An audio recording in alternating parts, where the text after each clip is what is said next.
Thank you for joining us. This is a discussion with Dr. Adarsh Bhimraj, who is an infectious diseases specialist at the Cleveland Clinic Foundation in Cleveland, Ohio, in the United States. The purpose of this discussion is to look at various treatment options available for COVID-19.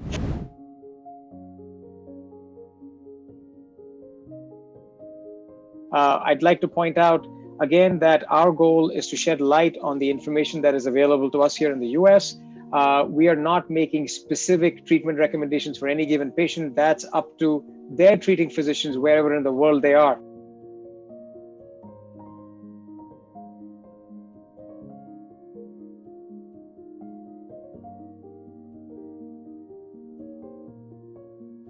Let's start with convalescent plasma, which I believe is being used a fair bit in many parts of the world, including India. What are your thoughts on that? How helpful is it?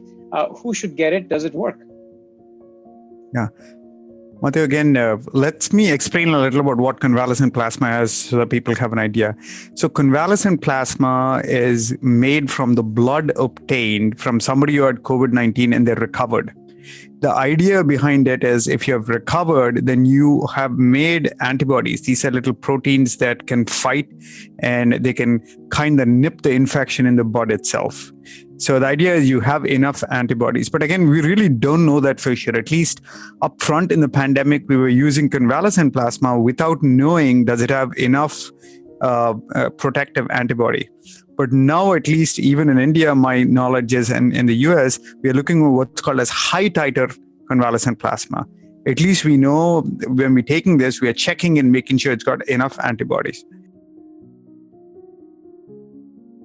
A lot of the big studies, and the largest study is called from the UK, it's called the recovery study, used it in patients who are sick enough to be admitted to the hospital.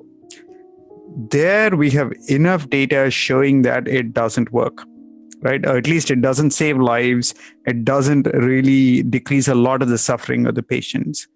Now, like I said, I think theoretically speaking, again, if it's going to be acting against the virus, its value will be very early, again, even before people are getting into the hospital. Unfortunately, we don't have any studies and which show whether it works or doesn't work in that population. There's some very small studies in really old patients which shows that it might be promising, but we still don't have great studies. So what is the bottom line? I don't think once you're admitted to a hospital and you're sick enough, it might play a role. Whether it might be effective very early when you're not that sick, the jury's out there, but at least theoretically, I think it might work. We need more studies to answer that question. The next group of drugs that you said, which are called as monoclonal antibodies. Again, for me to be a purist, they're called as, these are monoclonal antibodies, which specifically are designed to kill SARS-CoV-2. There are a lot of monoclonal antibodies for other purposes. And these antibodies kind of bind to the virus and they prevent the virus from causing an infection or spreading within your body. That convalescent plasma also is the same way, but convalescent plasma, we don't know how much antibody is there because you're kind of taking it from a patient or what kind of antibodies.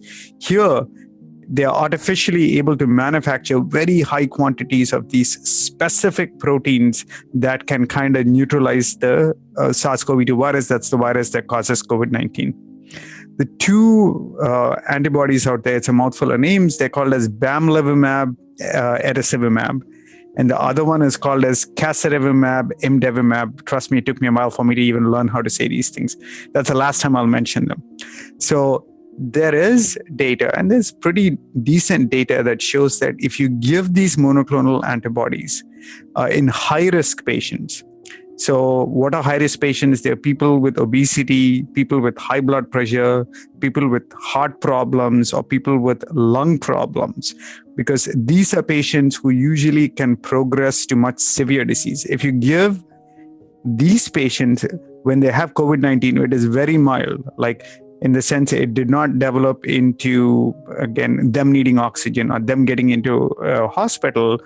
It can prevent people from getting admitted into the hospital or getting, indirectly, we can say getting severe disease. So if you use it very early in as outpatients, but if you use it in patients who are sick enough in a hospital needing oxygen, there's one study which they have to stop even before they completed because it was futile. In other words, they found that these antibodies might not be helpful. So does that mean most people who have mild disease should be looking to get monoclonal antibodies? Yeah, that's a great question, Madhu. Absolutely not. Like you said, majority of the patients who have mild or moderate disease, they might feel sick.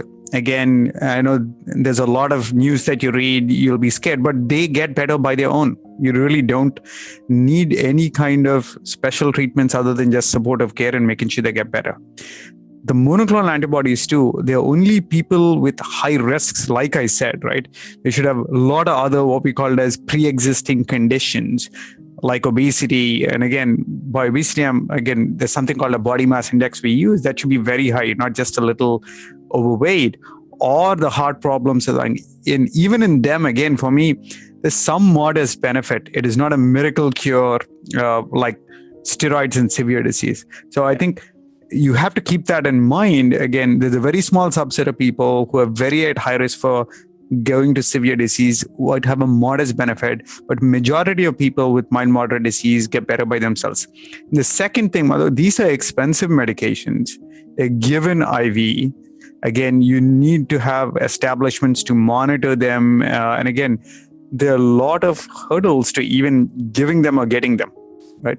So even though there's a modest benefit, there are very few small subset of patients, I think, who will benefit from these medications. I mean, I take it back, not few, but the people with high risk factors, not if you're otherwise healthy, you get COVID-19, you'll get better on your own without any of these interventions.